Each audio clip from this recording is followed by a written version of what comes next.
Horror कहानियां थी। अगली मौत किसकी? संजीव अपने दोस्तों राघव और प्रतीक के साथ बियर बार में बैठकर बियर पी रहा था। संजीव आज बहुत खुश लग रहा था। अरे यार, आज की पार्टी में तो मजा आ गया। तुम दोनों दोस्तों के साथ तो मेरी जिंदगी इतनी अच्छी है कि क्या बताऊं कितनी अच्छी है। अरे भाई, अब दोस्ती की है तो जीना मरना सब साथ में। हाँ अरे यार सुनो, जल्दी से एक बियर और ऑर्डर करते हैं ना, एक आखिरी, और उसके बाद ये जश्न यहीं खत्म हो जाएगा। अरे हाँ, क्यों नहीं। वेटर, जल्दी से 2 बियर की बोतल लेकर आओ। आज मेरे दोस्तों को जश्न मनाना है, क्यों? इतने में वहां पर एक बहुत सुंदर लड़की छोटे छोटे कपड़े पहनकर हाथ में बियर की बोतल लेकर उसके पास आती है। ये लीजिए, आपने बियर ऑर्डर की थी ना, मैं लेकर आ गई। क्या बात है यार, इस बार की वेटर तो बड़ी सुंदर है। अब बियर लेकर आई हो तो अपने हाथों से ही पिला दो ना। हाँ, क्यों नहीं, जैसा आप बोलोगे मैं वैसा ही करूँगी।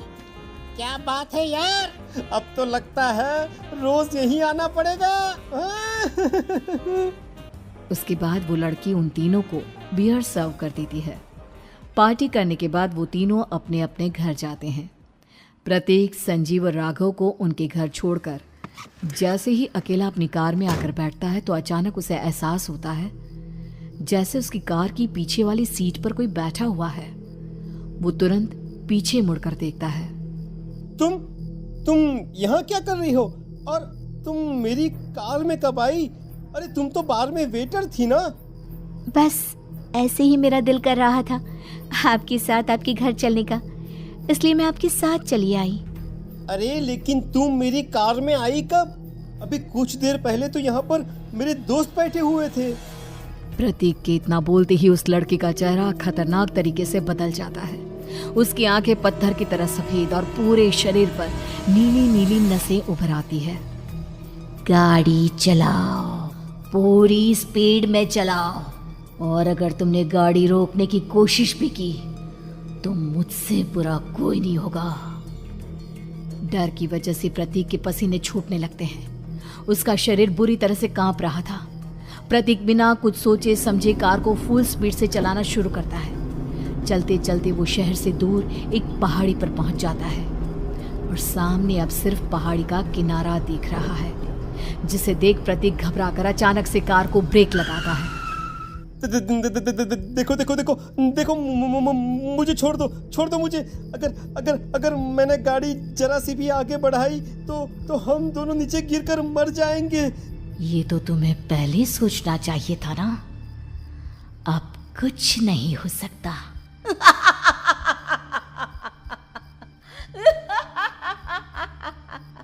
छोड़ दो मुझे। नहीं, प्लीज मुझे छोड़ दो। प्लीज मुझे जाने दो। छोड़ दो मुझे। गाड़ी आगे बढ़ाओ। और तभी अचानक से बिना प्रतीक के स्टार्ट किए उनकी कार आगे बढ़ती है और गहरी खाई में गिर जाती है। उसके चीखने की आवाज एक चारों तरफ सुनाई देती है।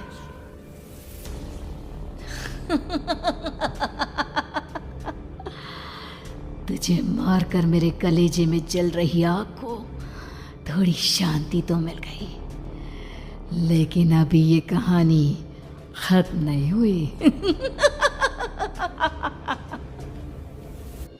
और फिर अगले दिन राघव और संजीव को पता चलता है कि प्रतीक की पहाड़ी से नीचे गिरकर मौत हो गई। अरे कल रात की तो बात है यार, हम सब बैठकर पार्टी कर रहे थे, लेकिन मेरी एक बात समझ में नहीं आ रही। राघव शहर से इतना बाहर उस पहाड़ी पर इतनी रात को क्या करने गया था? अरे यार, वही सोचकर तो मैं भी परेशान हूँ। हम दोनों को छोड़ने के बाद तो वो सीधा अपने घर जाने वाला था, और वो आत्महत्या क्यों करेगा भाई? कल रात तक वो कितना खुश था, हमारे साथ सेलिब्रेट कर रहा था। हाँ, लेकिन पुलिस ने तो यही कहा है कि प्रतीक ने अपनी कार को जानबूझकर पहाड़ी से नीचे गिरा दिया और आत्महत्या कर ली। अरे यार, संजीव, मेरी तो कुछ भी समझ में नहीं आ रहा है। चल ठीक है, अब मैं अपने घर जाता हूँ। Okay, bye. राघव अपने घर में अकेला था। दोपहर का वक्त था। तभी दरवाजे की घंटी बजी। कौन है? अरे 1 मिनट रुको, अभी आता हूँ। राघव ने जैसे ही दरवाजा खोला उसने देखा कि सामने एक बहुत खूबसूरत लड़की खड़ी हुई है। कौन है आप और यहाँ किससे मिलने आई है? देखिए ना, बाहर बारिश शुरू हो गई थी, मेरी गाड़ी खराब हो गई है। आपका घर नजर आया तो सोचा कुछ हेल्प ले लेती हूँ। क्यों नहीं, आइए ना, आइए आइए। मेरे कपड़े पूरे भीग चुके हैं, क्या आपके पास टॉवल मिलेगा प्लीज? राघव अपने बाथरूम से एक टॉवल लाकर उस लड़की को देता है। थैंक यू सो मच, अब मैं चलती हूँ। अरे इतनी क्या जल्दी है? आप चाहे तो बारिश रुकने तक यहाँ पर रुक सकती हैं। हाँ। लड़की ने पलटकर राघव की तरफ देखा। नहीं, मुझे जाना होगा, मेरा काम बाकी है। और वो वहां से चली गई।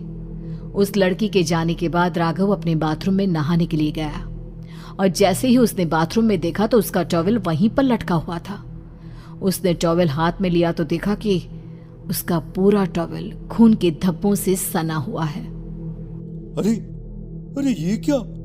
ये टॉवल तो मैंने उस लड़की को दे दिया था। ये वापस मेरे बाथरूम में कैसे आ गया? और इस पर ये खून के धब्बे कहां से आ गए? राघव ने आईने में देखा तो उसकी गर्दन पर एक बड़ा सा चाकू का कट लगा हुआ था जिससे खून बह रहा था, जिसे देख राघव के होश उड़ गए। हाँ, अरे ये क्या? मेरी गर्दन इतनी ज्यादा कटी हुई है और मुझे दर्द भी नहीं हो रहा है। ये क्या हो रहा है मेरे साथ? राघव घबराकर बाथरूम से बाहर आया और अपना मोबाइल उठाकर उसने संजीव को फोन लगाया। संजीव जल्दी से मेरे पास आ जाओ। मुझे लगता है कुछ बहुत बड़ी गड़बड़ है, जल्दी आ जाओ। उधर से आवाज आई, लेकिन वो आवाज संजीव की नहीं बल्कि एक लड़की की थी। कुछ अजीब नहीं हुआ है, बस तुम्हारी मौत तुमसे मिलने आई थी और तुम्हें मारकर चली गई। अब तुम इस दुनिया का हिस्सा नहीं हो राघव, इसलिए तुम्हें अपनी गर्दन के कटने का दर्द भी महसूस नहीं हो रहा। नहीं, ऐसा नहीं हो सकता, ऐसा नहीं हो सकता। कौन हो तुम? तुम्हारी मौत। अब संजीव के पास खबर पहुंचती है कि राघव ने अपने ही घर में चाकू से गर्दन काटकर आत्महत्या कर ली। ये सुनने के बाद संजीव के होश उड़ गए। वो पसीने से तरबतर हो गया और एक अनजाना डर अब उसके दिल को सताने लगा। संजीव के साथ ही उसका एक छोटा भाई राजीव भी रहा करता था। अपने भाई को इस तरह परेशान देखकर राजीव उसके पास आया। अरे भैया, क्या हुआ भैया? आप इतने घबराए हुए क्यों लग रहे हैं? प्रतीक और राघव की मौत, मेरा मतलब मेरी कुछ समझ में नहीं आ रहा भाई। अचानक से मेरे दोनों दोस्तों ने आत्महत्या क्यों कर ली? अरे वो तो मेरी भी समझ में नहीं आ रहा है भैया। हाँ, हो सकता है कि कोई परेशानी होगी और इसीलिए उन्होंने ऐसा किया होगा। हाँ, लेकिन दोनों की जिंदगी में एक साथ परेशानी और दोनों का इतनी खतरनाक तरीके से आत्महत्या करना, कहीं ऐसा तो नहीं मैं भी मर जाऊंगा? अरे आप ऐसी बातें क्यों कर रहे हैं भैया? वैसे ही मैं इतना परेशान हूँ। जब से अंजलि ने मेरा साथ छोड़ा है तब से सब कुछ बहुत अजीब सा हो गया है। रोज रात को डरावने सपने आते हैं। ऐसा लगता है जैसे अंजलि बार बार मेरे सपनों में आकर मुझे डराने की कोशिश करती है। अंजलि का नाम सुनते ही संजीव की आंखें फट गई और उसके गले में आवाज अटक गई। उसके चेहरे पर घबराहट साफ नजर आ रही थी। कौन थी वो लड़की जिसने प्रतीक और राघव को आत्महत्या की आड़ में मौत के घाट उतार दिया? और कौन थी अंजलि जो बार बार राजीव के सपनों में आकर उसे डरा रही थी? अंजलि का नाम सुनकर संजीव इतना घबरा क्यों गया? इन सवालों के जवाब जानने के लिए देखिए इस खतरनाक कहानी का अगला भाग।